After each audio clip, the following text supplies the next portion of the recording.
Hello everyone, it's me, Ori Dosset, or just call me Rashid. I'm outside today, far away from The Hague. I'm in a city called Venlo. There's a monument right over there behind me, in the middle of the road.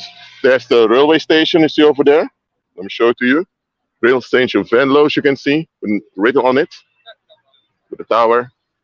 There's a museum behind me with this pagan monument over here, referring to Nimrod. Inner city is right over there, but I'm gonna walk at the outside of the inner city so I can just do this live stream. I see you, Ruth. You see, I'm glad you're here, Ruth. I see Diane is here. John Wander is here. You can all hear me loud and clearly. Thank you very much. Okay, let's begin with today's life. MIA, missing in action. When do you use the term MIA? MIA, you use it to refer to a soldier or someone from the navy, or anyone, someone from the military who went to war, but it's uncertain whether they're killed or wounded. So if the United States went to war with Iraq, and Kevin was a Marine, he went to Iraq too, and now Kevin has been missing for over 10 years. He's MA, missing in action. We know what happened to him. But the term missing in action is also used by common people to refer to something that's off. For example, let's say that, oh, you get drinking water over here. Well, not necessary for me, but let's say you have a job. Okay, let's say you have an office, and every Monday, everyone expects to be there at 8 a.m. Let's say now it's 10 p.m. now, and Robert still isn't at work. The employer may say Robert is missing in action. Robert is MIA. So it means that Robert should be there at the office, but he's not there at the office. So, or let's say now that, for example, let's say they are activists who speak out against child molesters. But you notice that there was this court case going on where they sentenced over 50 child molesters. Now people say, oh, those activists are MIA, they're missing in action. Because the thing is, they're all about fighting child molesters, right? Well, there was a court case where they were sentencing over 50 of them. Where were they? See what I mean? So missing in action, MIA, simply means someone should be active, but they're not active. Or let's say now that a crime has been committed, someone has been murdered. But still, after 5 years, there's no suspect has been arrested. People can say the police is MIA. Why aren't they? That means why aren't they active solving the case? Okay, so I hope now MIA is clear onto you what the term stands for. Now, I want you to understand the following over here.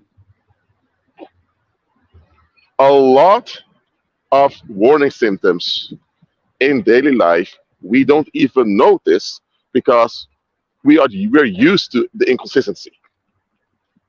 This one I explain to you. Let's say that let's say you go to the municipality to get your driver's license renewed. And when you arrive there, as usual, you stand in line, you hand over your old driver's license, and you have to wait for an half hour and you get a new one. Done, you're out. You now say you move to another country. And now you have to renew your driver's license or driver's license for that country. You go to the municipality and they treat you so well. They gave you coffee, they gave you some cookies, they even ask you about how you are doing all of that. You get overwhelmed because you think, whoa, I've never experienced such kind of behavior before. And you didn't. And even ask you, okay, you're renewing your driver's license. Did you renew your car insurance, all that? They give you a full service. Now, when you go back home, let's say you move back home, and you go back to the common municipality, you're going to feel awkward. Why? Because abroad, when we went to a municipality abroad, the service was so good. So because you got such good service abroad, now you come back and realize, hold on a minute, these people are quite harsh and rude towards us. See what I mean? Or let's say now that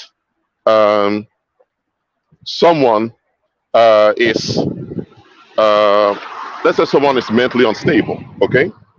and you ask them, how are you doing, and all that, you help them out, and you and your friends, you receive this individual, you give them a place. This individual is going to be overwhelmed sometime because he's going to remember, don't a minute, not if my own family and friends ever treated me in such a good way. So that individual will think, hold on a minute, if this strange over here can treat me so well, what F is wrong with my friends and family? You know what I mean? Let's say you have children from a narcissistic household where the parents are narcissists. The parents work 9 to 5 jobs, they provide financially for the children, but there's no emotional care for the children. If one of those children later in life is treated properly by other people, they're going to be horrified of their childhood. Because they're going to think, hold on a minute, my parents went MIA when it came to emotional care, which is absolutely true. So what I'm saying is, when you receive better, you have to process now that what you had before was not better. And that can be scary to a lot of people. Now, why am I mentioning this? Is because often we're so used to the worse that when we receive better, we get shocked that better even exists. Whether it's how people treat us, whether it's in just outcomes in life. So understand this. Many of the inconsistencies that we put up with in daily life is because we're used to them. You may be used to people withholding information from you. You may be used to people not believing you, second guessing you. You may be used to people treating you as a disposable option. You may be used to all these things. So when you encounter people giving you the full treatment as they should according to the Heavenly Father, you now have to realize, hold on a minute, what was I in all the time? What was I in? Look, if you went to one restaurant and they treat you like shit over there, the food was horrible, you went to a second restaurant and the food was great, service was great, it's easy. You won't go to that other restaurant anymore. It's case closed. But if the people around you were neglectful, long term, you got used to it. And now you realize that, hold on a minute, they actually have been neglectful, I should have put up with this. That's a whole different thing. Hold on. Let me go in here. So, when you are not aware of the inconsistencies around you, you tend to put up with them if you don't realize how bad inconsistencies are. And that's why it's important from time to time to have outsiders who will look into your case. It is quite important to have outsiders that are willing to look into your case. Not just any outsider, because some people come with the wrong agenda. I understand that fully. But we need to have outsiders willing to look into our affairs. Because an outsider is not you. The outsider can clearly see when something is amiss. All right? So, now that this is out of the way, now that I explained the basis of this teaching, let's go to the meat of the teaching now. Where are the injured people? Look, if is there too much noise over here? No, I'm just walk over there and go back. Anyway, by the way, can you all hear me clearly? Let me know in the live chat, please. Thank you very much.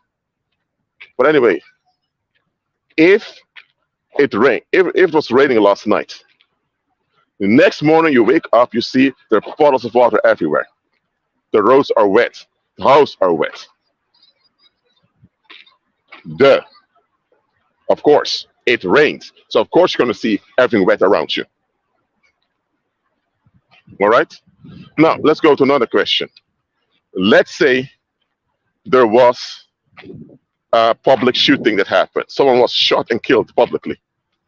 And there were so many people that witnessed it. Are you going to believe that none of those people needed psychological help afterwards? Are you going to believe that? Let me know in the live chat. Let me know. If there was a public shooting, sudden shooting out of the blue, everyone screamed and ran away when so the individual was shot. And now you hear that nobody that was present, none of the witnesses needed psychological help. Are you going to believe that? Let me know in the live chat. Let me know in the live chat, please. Sit down over here. Just let me know. Are you going to believe that a public shooting happened? A lot of people witness it, and suddenly nobody needs psychological care. Everyone is perfectly fine. Are you going to believe that crap? Let me know in the live chat. Would you believe it? Nope. Someone just lost their lives right in front of you out of the blue. Of course, you need psychological care. Of course, you need help to process this. So if anyone tells you that they saw a public shooting out of the blue, someone's killed in front of them, but they're perfectly fine, they're lying to you. They try to convince themselves they don't need any psychological help. They do. Okay, they may not be mentally broken down, they may not be depressed, but it had a harmful effect on them that they will reap later in life. Okay, another example. You are you're a manager at the Walmart. An employee comes late. You ask him, why are you late? He tells you, I was just hit by a giant truck, but man, I was able to just walk away. You ask them, a giant truck hit you? Yeah, 200 miles an hour. Tim hit me. I was on the floor, but hey, I'm here. You won't believe him. You'll tell him, listen, either you're lying to me, and this is a horrible excuse why you're late, or you're absolutely insane for believing this. There's no way any giant truck can hit you with 200 miles an hour, and you still walk around here. You're either dead or you're in a hospital completely unable to walk, completely paralyzed. But a giant truck hitting you with 200 miles an hour and you still walk around like this? Really? No. Well, it's similar to that story of that truck, giant truck hitting the guy, but the guy still walking around. It's unbelievable. It's unscientific. You don't even have to go into it. It doesn't add up. And if someone believes that, they need help. Well, let me tell you. How come in society everyone claims to be perfectly okay? Have you ever wondered that? How come in society everyone claims to be perfectly okay? I mean, the world's in a fallen state. The majority of people don't serve Jesus. Okay, so they don't have any power to handle things in life. That means they only rely on the violence of the government or a leverage through finances. A big portion of people, including the quote unquote rich folks, they have financial difficulties. And financial stress destroys you sexually. That's true. So because financial stress destroys you sexually, so that means a big portion of people out there are sexually dysfunctional. That means their relationships in life, their emotional connection with others are also messed up. In such a population, you should have so many people admitting that they have psychological issues, physical issues, or they have difficulty trusting people. That's what you should expect naturally. What you see around you is people put on nice clothes, women put on nice makeup or provocative clothes, men put on nice perfume, or they put on Prada, Gucci, or whatever, or Armani, whatever expensive brands there are. And everyone claims to be perfectly okay, like nothing is wrong with them. I'm sorry, they're lying. They are lying. Look, if you live in a village where everyone is a believer, walk in power, and is perfect sexual health over there, okay, then I can understand you're perfectly fine. But if you're part of a community out there that suffers financial stress, that if you suffer financial stress, you also have sexual deformity. Okay? Yeah, Rashid, but I earn good money. Yeah, you earn good money, okay, but the moment you don't work, the money's gone. Or if you do earn good money, you have to pay the taxes or else. So if you're under a threat of or else financially, you have financial stress.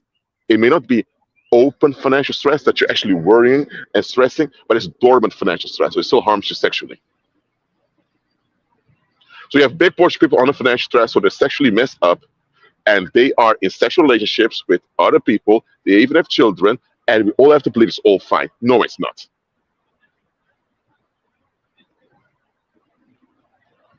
So let me explain this to you. Let me explain this to you.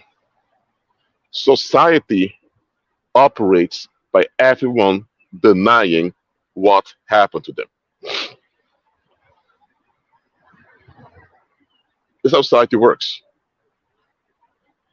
Look, if someone asks how are you and say I'm doing well, that's a decree you're making. You're doing well. There's nothing wrong with making a decree you're doing well. Okay? By making a decree you're doing well, you are putting yourself in a good condition. There's nothing wrong with insisting you're doing well when you just want the decree to be better, as long as you admit internally things are not that going that well. If things aren't going that well, you admit it's not going well, and then you do something about it. Then you're going to say, I decree and declare the good things on me. I decide to have a positive attitude so I can go through this. Having a positive attitude is good as long as you admit the fact that things are not that well. Society, however, cannot afford to admit things are not that well. Because the moment society has to admit things are not that well, they'll also have to admit that they're operating in a delusion. And nobody wants to admit this. By the way, do you guys hear wind or whatever? So just so I know when I have to put on my hoodie or not. Do I have to put on my hoodie or can you hear me clearly? Let me know in the live chat, please.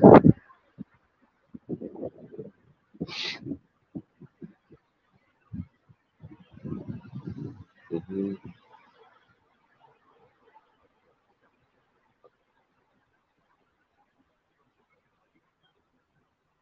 All right. Sometimes not bad, you just say it. Okay, so I put on my hoodie. Hold on. Okay, good. Now listen up. When the public admits that they failed, they also would have to admit then that they are not reliable. All right?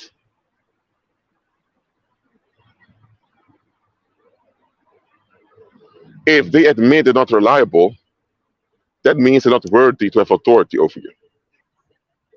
How is the government going to enact their government authority over you, enforcing law upon you, if they admit they're not trustworthy, they're not reliable? Once the public admits they failed, they automatically lose all credibility. And that gives room for others to take over.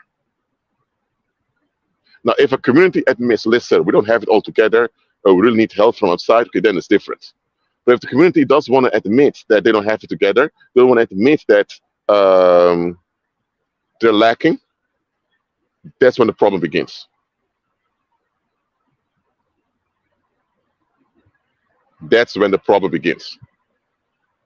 And that is the condition of society in general. People will not admit that they've been neglected, they've been violated, or that the circumstances around them don't add up. Society operates by denial. You hear me? Denial. Denial is the only way society can operate. Society cannot operate by transparency and honesty.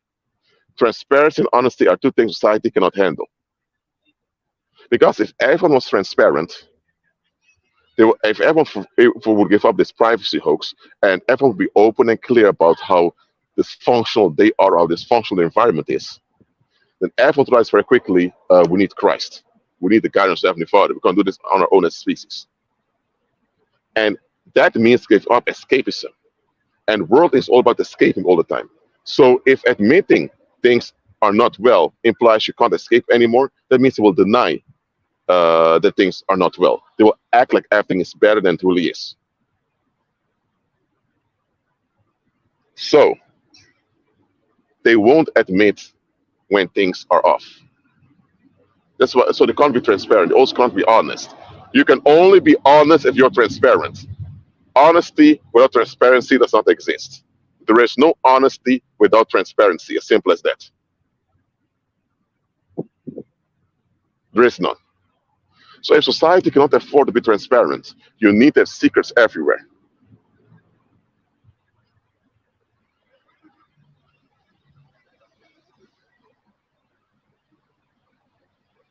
And I'm going to look at your question later, Lishay.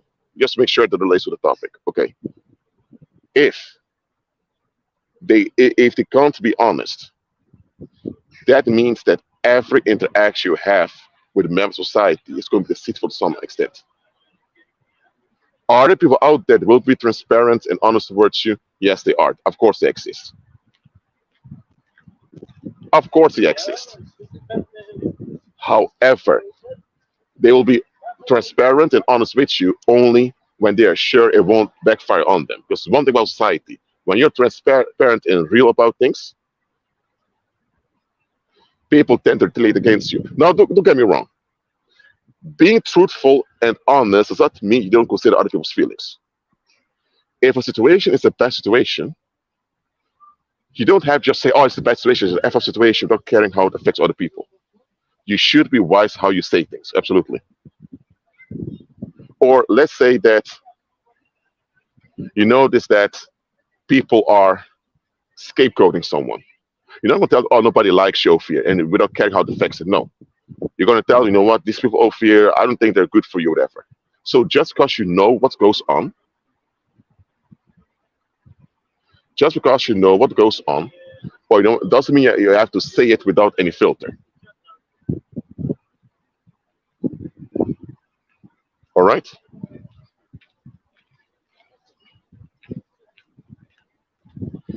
Being real does not mean you are inconsiderate of others' feelings or how it affects other people. That's just being narcissistic. So being blunt, the only time you should be blunt is when there's actual danger. For example, if you notice a car is following you guys, you tell, hey guys, listen, sorry to interrupt you guys, but there's a car following us, so we need to watch out. Or if you notice that there are children somewhere and this is a guy looking creepy at the children, then you say, hey, what the fuck's wrong with this guy? He's looking creepy.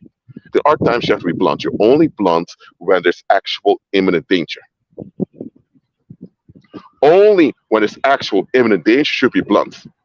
If you're blunt in any other context without imminent danger, and there is no other way to justify it, for example, if you are an actor playing a role in a movie, of course you have to be blunt. It's part of your role. Or if you're blunt as a teacher because you want to motivate your pupils, or in the military, you want to motivate the soldiers, different. So being blunt is only when there's imminent danger or when it's for motivational purposes. Apart from imminent danger and motivational purposes, being blunt is just narcissistic. It's just violent, simple as that. So people will claim, oh, I'm keeping it real, I'm real, but they completely disregard how they affect other people. They're just being violent, simple as that. They're fake. All right? The side effects they're mentioning. So in society, if you're actually real in a considerate, constructive way, people will either disregard you or they will attack you. Because people in the world simply don't want to deal with anything. They prefer to be oppressed by a tyrant than for them to be on the lead of the Heavenly Father. Simple as that. Mhm.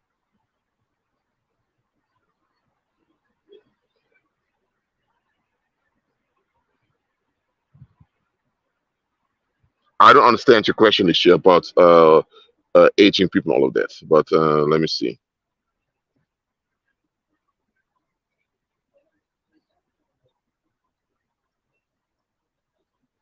Less cliche. Most of the time, it's better to hint indirectly and investigate. Absolutely. Sometimes you can be open and say, listen, this is a bad situation. Sometimes you can do that. Most of the time, you cannot. Look, the fact alone that very few people are willing to admit they're not doing well or that they're affected is a problem. In the Western world, that means Europe, North America, that is the United States and Canada, also Australia, New Zealand, Japan, and Korea, and Taiwan.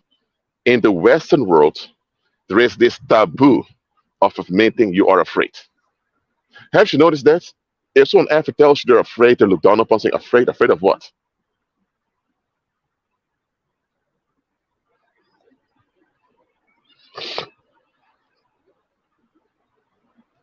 Let me tell you, violence is the norm in the Western world as well as outside of it. The whole idea that the Western world is a developed world where everything goes better, That is that's a myth. Some things go better in the West. That's true. But it doesn't mean the West overall has overcome all the vices of fallen mankind. A lot of people in the West, and I was talking with this with a fellow believer. A lot of people in the West don't want to admit they're afraid. They're afraid of being ridiculed, afraid of being punished, afraid of being abandoned, or afraid of being arrested, or afraid of being blacklisted. A lot of people in the West are afraid, but they will never admit they're afraid. They will hide the fact they're afraid by disliking someone else. Haven't you noticed that almost everywhere you go, there's someone being disliked, or people, there's someone they can't stand? Now, let me tell you one thing: 9 out of 10 times, when people dislike you or someone else, they're hiding something about them. And one thing in the West, a lot of people are hiding is that they are afraid. Now, it's one thing to be afraid and there is no threat. You shouldn't be afraid anyway. If there's a threat, there's a threat. You admit there's a threat, and now you realize what can I do about it. Being afraid does not eliminate the threat. If someone's walking around with a big knife and you get scared, okay, you got scared. That's a shock you got. But to be afraid, shit, he has a knife. What can he do? No, you shouldn't do that. Okay, he carries a big knife. Let's call the cops or whatever we can do about it. See what I mean?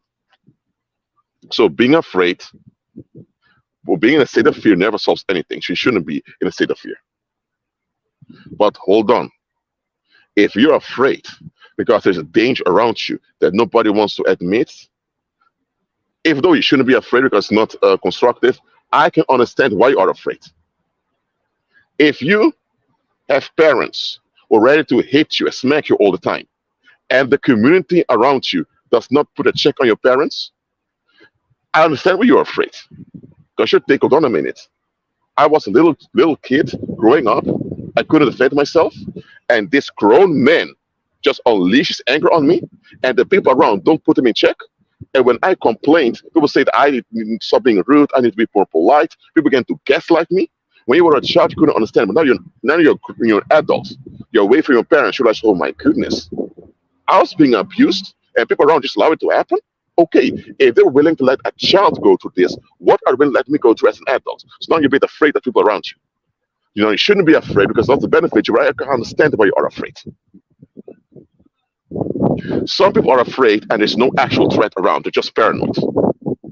If you are afraid and there's no actual threat around, that means you're just paranoid. You need help, seriously, and get help. But if you are afraid, but you can't explain why you are afraid, that means that you've been under a threat for so long you can't even identify the threat anymore. And that goes on with a lot of people. A lot of people have been denying the facts for so long they don't even know why they're afraid. But in the West, a lot of people are afraid, I'm telling you. I know when this fear comes is triggered when they hear financially bad news. Oh, there's a recession going on, or the price going up. When news hits their wallet, this fear is triggered. Suddenly, they act out. They get mad, or they begin to cry, or you think, whoa, what the heck happened? You think, I don't know this individual. They never acted this way before. Well, guess what? This is what they really are. This is what they really are. They've always been this fearful, frightened individual. It's now that it's triggered, you realize what they are. That means what you've been seeing and experiencing all the time, even for years, was an act. And by the way, there's a difference between liberty and freedom. Freedom is when you fully operate according to God's design and you have no diseases, no plagues, and no harm. So we operate fully according to God's design in perfect health, mentally, spiritually, physically, and socially, also sexually. That is freedom. Freedom is fully functioning perfectly as God designed it to. Okay? That's freedom. The world has no freedom because they're all dysfunctional. The world has liberty. You have consent from the public to be a certain way. If you walk around wearing different styles of clothing, you think, oh, I'm free to put on whatever I want. No, you're not. Because the day you put on something people can't stand, you get consequences. So you have liberty. You have consent from the public to act a certain way. So liberty itself means you're under blackmail, because at some point, when people get upset with you or you do something that triggers them, you're in trouble. God gives us real freedom. Freedom means you act fully according to your design, and you are fully your full well-being that benefits you and other people. That's freedom. The world cannot offer freedom, only provide liberty under violence, because liberty and violence go hand in hand. All right, and liberty comes from libertas. It's a pagan goddess anyway.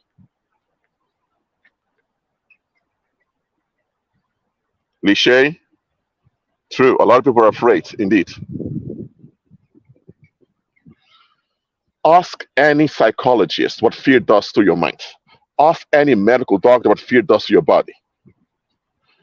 I know that I say fear is a natural emotional. Fear is not natural. Okay, what is natural is its fight or flight response. If I'm sitting here and suddenly there's a truck coming over here, my body goes into the shock mode, and I get adrenaline and run away. That is a flight or fright response. You see what I mean? Let's say a bear walks by suddenly. I'm going to a freeze mode. Because I'm in a freeze mode, the bear thinks I'm not a living creature, and the bear walks away. So the fight or flight or freeze response is a survival mechanism of your body. That's not fear. You will feel frightened, but it's not fear. Fear is this mental state of feeling that you're under a threat. Like you can die anytime, you can lose anytime. That is fear. Fear is not natural, fear is harmful. Okay? Fear is an evil spirit. And if you are in this fearful state, you attract certain types of evil spirits, spirits of fear. Those are very tall fallen angels who love to scream and shout all the time. Sometimes carry weapons and they smack other fallen angels too. That's the spirit of fear. I've shown them one time on this channel how they look like. The Bible says God has not given us a spirit of fear, but a love, power, and a sound mind. So fear is not something God gives. If fear was a good thing that benefits, God would say, hey, here's fear. The fear of the Lord is a cultural expression of ancient Hebrews. The ancient Hebrews had this obsession with fear, this symbolic obsession with fear. For example, if there was vanilla ice cream and chocolate ice cream, I would choose vanilla ice cream. Let's say, Rashid, you hate chocolate ice cream. You say, no, I don't hate chocolate ice cream. That's how they would speak in ancient Hebrew. If there is an artist coming, a hip hop artist, and I say, whoa, I put everything aside to go to that concert, you say, oh, Rashid fears that hip hop artist. That's how ancient Hebrews would speak. Ancient Hebrews were obsessed with fear, fear and troubling, fearful, fear this, fear this. So anytime Heavenly Father would address him and say, fear not, even the whole angelic beings would tell them, fear not, over and over again, because ancient Hebrews had a symbolic obsession with fear. So when you read the Bible, you read fear, fear, fear all the time, but it doesn't mean the fear of the Lord. No, that's a cultural expression. It simply means you don't want to miss out on anything good from God. So understand, God has given us a spirit of fear, okay? So when you read the Bible, consider the fact it's written by Hebrews, where there's a cultural obsession with fear in the language. For example, if I tell you, get off your lazy ass, am I saying that your anus is a medical dysfunction? No, I'm just saying, move, do something. If someone says, I'm going to beat your ass, it simply means that they're going to violate you physically. Or if someone tells you, anyway, in the English language, you have this obsession with ass also, with the anus. Doesn't people use the ass as symbolic language? So they literally mean something with your ass? No. If someone tells you, I busted my ass at work, do they literally mean they bent it over and they were gang raped or gang banged at work? No. They simply mean I worked very hard. So in English language, you have an obsession with ass. Ancient Hebrew has an obsession with fear. Okay? So the fear of the Lord is a beginning of wisdom, it's a Hebraic expression. It simply means when you prioritize having Father, everything else will go well in your life. Simply what it means. Okay? But understand this. Fear itself is demonic. Even medical doctors and psychologists will tell you, and psychiatrists tell you that fear will harm you in the long run. It will harm your brain, it will harm your organs, it will harm the functioning of your physical senses. Emotionally, it will keep you in a loop. You tend to make the worst decisions when you are afraid. So fear is a wrong thing. So any organization or any association or any system that operates on fear I'm telling you, they're illegitimate and they shouldn't exist on the earth. If fear goes against our design as human beings, then no human organization or human endeavor should be fear based. Simple as that. Yet, tell that to society. People submit to fear all the time. Sometimes violence is necessary. Sometimes you have to be fast. Sometimes you have to be harsh. Sometimes you have to be unkind. People believe all these things. Instead of submitting to the Heavenly Father and getting power to operate in an abundant way, they submit to violent restrictions. Anytime you submit to a violent restriction, you're not operating in fear. When you operate in fear, you are harming yourself mentally and physically. So how come in the world it's a norm to operate under violent restrictions and everyone is so okay? Get out of there. It's not true. It is not true. So don't believe it. As believers, we have to stop believing this hoax that everyone is fine. No, they're not. The reason why many people won't admit they're not all right is because they know that either there are no solutions around them or people don't want to hear it. If there's no solution around you, you don't think, why should I admit something is wrong? There's no solution. I would only be making myself feel worse. So I can understand if you don't say any solution, you don't mention it. Or they know that people around them don't want to hear it, so people don't care. Okay? So those are two reasons why people often admit they're not doing well. But listen, believers that walk by faith, we can decree, declare, pray, command. We can actually offer people something beneficial in the long run. So people shouldn't be afraid to admit to us they're not doing well in confidential way. Problem is there are many believers who are not doing well either, because there are many believers who operate under violent restrictions. In this case, violent restrictions of church. So we as believers have to make the priority to be Christ-centered and to unlearn any type of fear the world taught us. Let me tell you, so many people, when you see them, they are afraid. And listen, I can see the spirit worlds, okay? I can hear and see the spirit world. Whether it's holy angelic beings or demonic spirits, I can see them. And let me tell you, a lot of people out here, when they walk around, when you see them, you can see the spirits of fear attached to them. Sometimes you can see tragic spirits, misfortune, demons, all type of stuff. But a lot of people have fear spirits attached to them. You may see someone sitting on a bench right over there.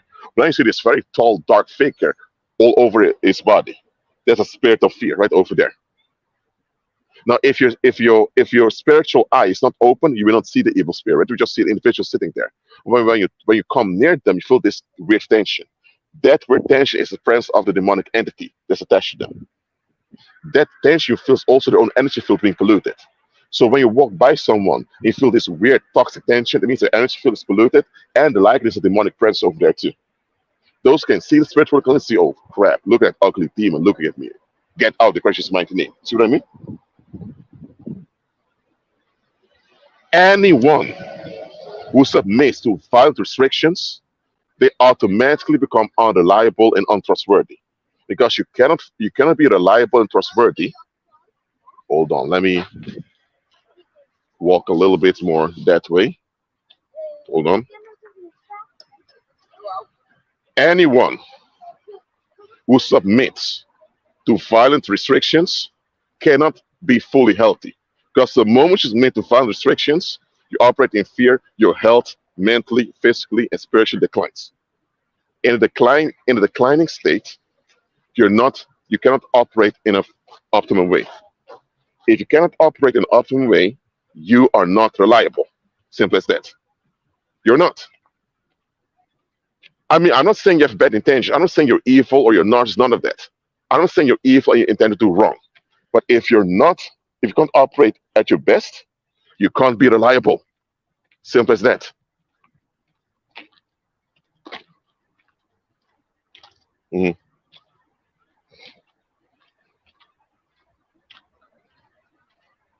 Fear is a norm in the world. It's just that people hide fear so well. People hide fear so well. Sometimes you can't detect it directly in their behavior, but you notice it. But here's the problem with fear, and this is something nobody tells you. When you have a population, not an individual or two, when you have a population whether it's 200 people or 5,000 or a million people, when you have a population that's afraid, that's bad news. Because the one shocking thing has to happen, and they're all triggered, and they all lose their mind, begin to attack one another. When people are afraid and the fear is triggered, they don't think clearly. When an individual loses their mind because they're so afraid, you need the SWAT team to calm them down. And often the police just shoots them and end up dying. Unfortunately, that often happens in the United States. The people lose it because they're so afraid, and the police comes, the police just shoots them and they die. The police should be shooting them in their legs with fake bullets and then bring them in and calm them down. Unfortunately, sometimes you just shoot and kill them in the United States. I mean, US has to deal with that for real. Just understand here. When you have a crowd of people that's afraid, there's nothing more dangerous than that. So make the following pledge to me, subscriber, not a promise, but a pledge.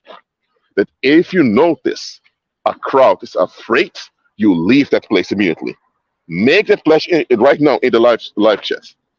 When you're somewhere physically, and you notice that the public is frightened or the public is afraid, okay, if they're afraid and it's dormant, that's something different. But the moment you notice their fright or their fear or their is triggered, the moment you notice that, get away from there. Get out of there, I'm telling you. Do not stay over there. Don't.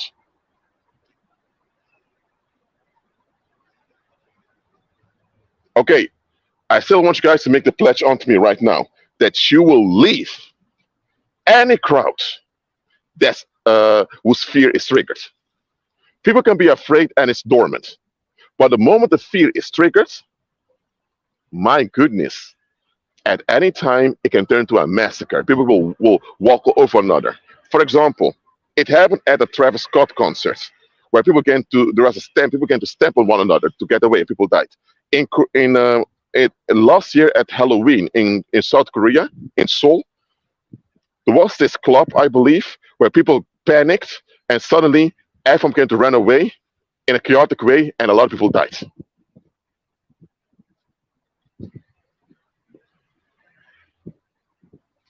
Okay, John Wander said okay.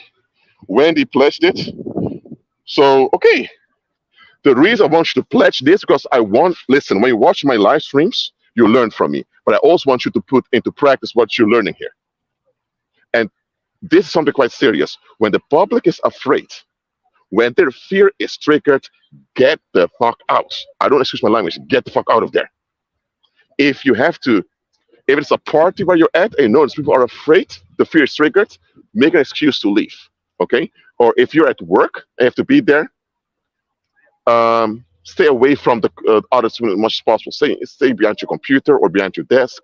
Or if you have to call in sick, you call in sick. I mean, seriously. When the fear of the public around you is triggered, you need to get out of there. If you stay there when the public is afraid, I'm telling you, you are keeping yourself in danger. Simple as that.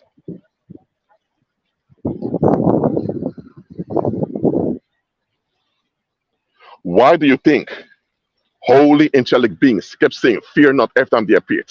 Because holy angelic beings, listen to me, holy angelic beings, they have a firm instruction from the Heavenly Father to not engage with human beings if they're in a state of fear. Did you know that?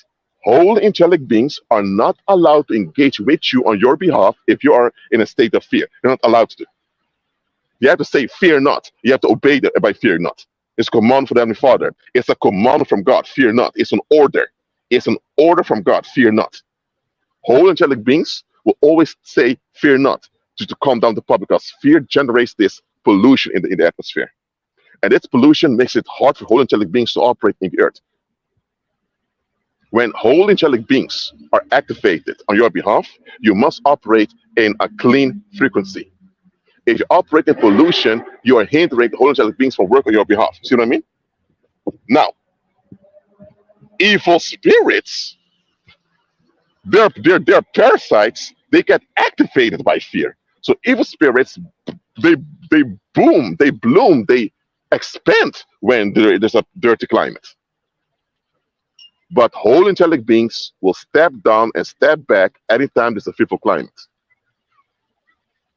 You can have made decrees and declarations, and whole angelic beings are there to act out on your behalf. But suddenly nothing happens. And then the Heavenly Father asked Michael, Michael, why aren't those angels acting for Wendy over there? Mike will say, "Listen, Wendy, she's afraid. She's turning paranoid."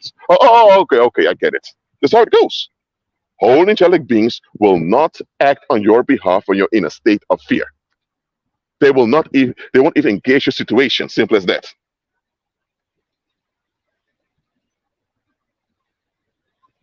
Simple as that. So anyone who tells you that others have a right to use violence in any circumstance or violence as a last resort, they say that fear is okay. And anyone who claims fear is okay, as far as they agree with Satan, is diabolical. The Heavenly Father gives us power to deal with bad situations. So we don't need violence nor fear. Okay? If you think violence is necessary, it means you're operating lack. It means you need to repent and receive pardon from the Heavenly Father. Simple as that. Amen. God is good all the time. Look, this is not a small thing I'm talking about.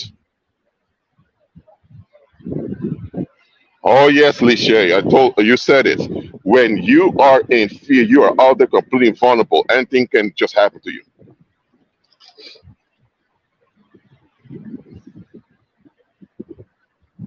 Even police officers have to calm down when you're arriving in a situation. Well, I don't know how to do it in the United States over there because the US police is something else completely. But listen, in Europe over here, you need a lot of police training to become a police officer out there. A lot of police training. Some countries you have to go into course for 3 years. When police arrives, the first thing you have to do is to de-escalate and calm down the situation. Make sure people are not afraid. The first thing they have to do. Because if the police officer just comes with his gun into a bad situation, it's going to be explosive. And unfortunately, that happens a lot in the United States. I'm sorry, but the police training in the United States needs to change. By the way, I'm not a supporter of the police anyway, because it's an extension of Freemasonry, and I'm not into Freemasonry. You know that very well. The police is practical in some circumstances, so you can call them impractical for practical reasons, but I'm not a full supporter of that system. Okay? Just to be frank. Okay? If they do a good job, they're a good job, but I do not tolerate any human organization thinks it's okay to be violent to get what they want. I don't. But okay, fear. If you're in a situation where the public is afraid, if you if you try to hint everything is fine, you try to speak peace over there and not receptive. If they're not receptive to your peace, get out. Okay, just get out. God is good. By the way, I'm almost at the end of this live stream. Are there any questions about this topic? Please let me know now. Please let me know.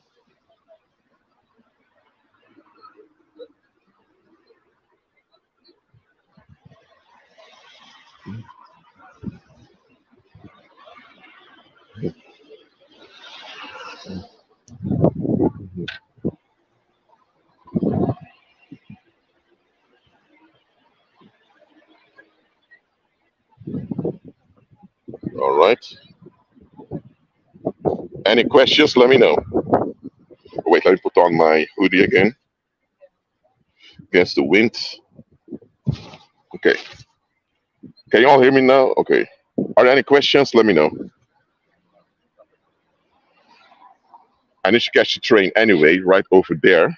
But the train will depart in, I believe, 20 minutes, so not no hurries.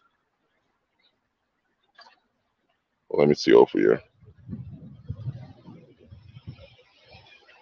Let me go back if I miss any questions.